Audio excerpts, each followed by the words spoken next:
Agarup 2 hektarya ti minulaan ti pagay ni Tatay Clarico, iti sitio Kiwas, Barangay Pulot, Lagayan Abra, iti napalabas sa tawen. Ngem kapoy ti bagyo kendapnap, napektaran ti apit na. Gusto nga dumawad mabagbag met itudo. Tanano na?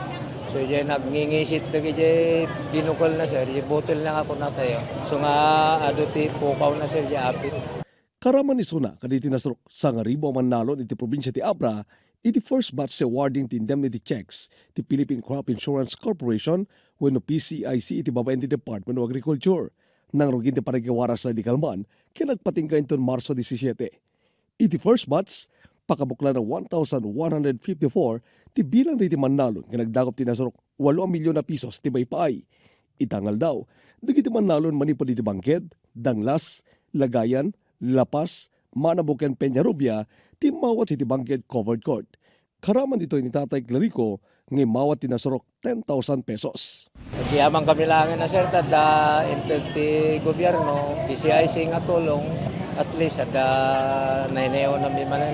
Bale, detoy sir, maawat dagiti na per dyan di napalabas nga taon di last year sir, dagiti na per di ti bagyo, kada dagiti nagsakit nga pagpagay da, mais, nagsakit kada na peste sir. Agraman pa yun sir, dagiti na per di dagiti fish cage dan. Kasi dagiti nga min sir, haan lang nga crops. Adapi dagiti bayad, dagiti dingwen dan, kaya dagiti fish cage da sir. Sakbay nga may ito dito, adaman din may iswatch yun ka validation. Yes sir. Bale, ti basis mi sir, di pa nagbayadan dito kat dagiti area nga impa-insure da, no, mano ti kalawan na, kanagi stage of crops, at time of loss, kasi sir, dagiti ti basis ti pa nagbayadan mi. Kat no, nag-file da sir ti claim dan, mapan mi mag-invalidated one sir, by municipality kasi sir. Imunangin pa kamo ti Agriculture Office, at dagiti mabalin amang kundaway ti programa, ket dagiti rehistrado ti RSBSA. Awan ti mabayadan kinakasagana da mga asistir kaditi manalon. Iti ili ti Lagayan, malaksi di tinapnap. Gapoy ti peste ti nakapektar ti apit di manalon. Barangay Pulot ngamin ti Kaduan, so affected isoda iti hopper burn, dati kung kuna tayo nga ti vector na dati kat ti brown plant hopper. Kat adadangan ti reproductive stage din, so nga medyo critical dagi stage na tayo jay.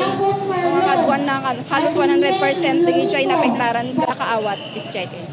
Dituloy dalat tauray kat libre mat daytoy awan mat ti babayadan. Aglalo ka dagi jay kasi dakkel nga tulong para kanya lalo tatata nagdakkelan iti magasto iti farming costs dagiti labor cost kat nangatunayan, so nga oray man naman pay basit dagitoy dakkelan nga tulong para kanya dagitoy nga itad iti Philippine Crop Insurance Corporation. Ti presidente ti Sirmata Farmers Association iti Barangay Kabuluan, Bangked. Kanay iti panang palagip na kaditi miyembro, iti panang kundaway ti crop insurance tunggal agmula da. Dakalo na ti panagyamang ko ti gobyerno tayo, tawaran mo kaskasano, at panubutan mi ti perdi ti apit mi ti naglabas nga tawen, kat yaman yung nakikadagiti mga dadaulo ti Abra, kasama mga congressman, nga kanayon nga sumuporta ka kami nga manalom, kastamit ti provincial government and municipal government. Yamanin mi wala sa radadara ito nga pati PCIC nga kas sukat. Dagiti nagregregatan mi mo awan ti napapit mi kat adda basit sukat na. Nasihat sir ta naka-insure kami kat sapay ko mata nga mamati gobyerno tayo nga tumutulong na takra ti manalom. In paggunang-gunang may ti PCIC first batch pailaing ditoy, ken iura iti sumaruno at distribusyon. Kasi ito insurance sir, kat pamatal good dito yung amin. Siyempre tayo ba't ako no, kaano tayo nga maper dyan. So nga dito yung mat sir, kat talagang kasi ipilpilit mi kanya na nga agpa-insure da kasi awang bayadan na sir, libre dito. As long as naka-registered that RSBSA. Archie Lorenzo, Balitang, Solid North.